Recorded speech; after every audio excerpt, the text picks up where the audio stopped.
Rob and Roz, Jacaranda FM. Right now, it is time for Explained Well, almost 10 past 5. Let's go talk about something a little more serious for a moment. Explain Well. Exclusive to The Drive with Rob and Roz. So, daar is hierdie week amper 3000 Suid-Afrikaanse soldate gestuur na die DRC. Hoekom is hulle daar?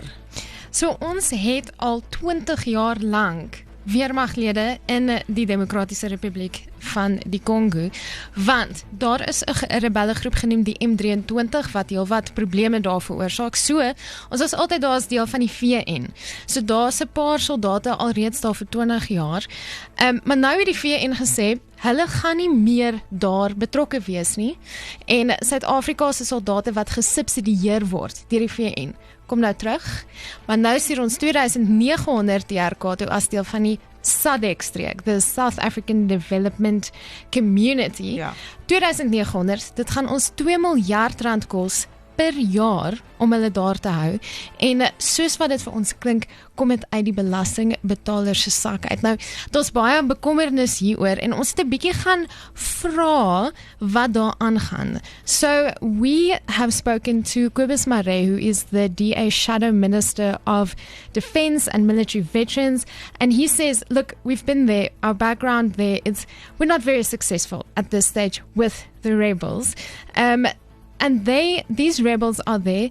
They used to be a little bit defeated, but recently they came back stronger. So this is what our people are facing at the moment there. It is a very, very hostile situation. They have got very, very good equipment, and it can be lethal if we do not have the proper support.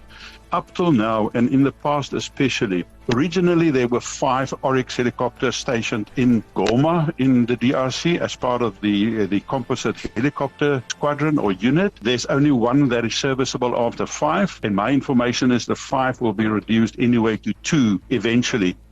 Yeah, it's a very difficult situation because the DRC has been, to put it very politely, a mess for a very long time. The United Nations are talking, there are currently almost 6 million people displaced out of their homes, can't go back. There are millions and millions of people officially claimed refugee status. There are hundreds of armed groups all fighting each other.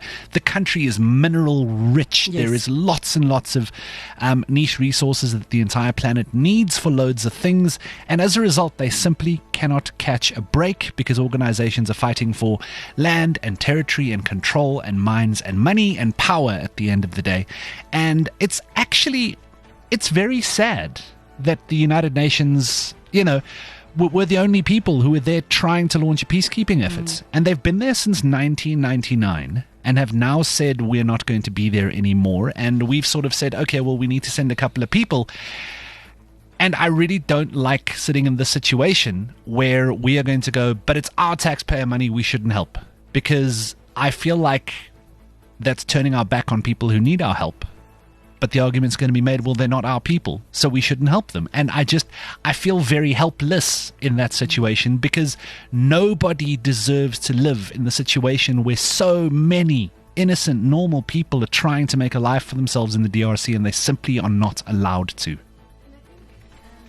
This is why we are going, because it is part of the Southern African Development Community, which we form part of.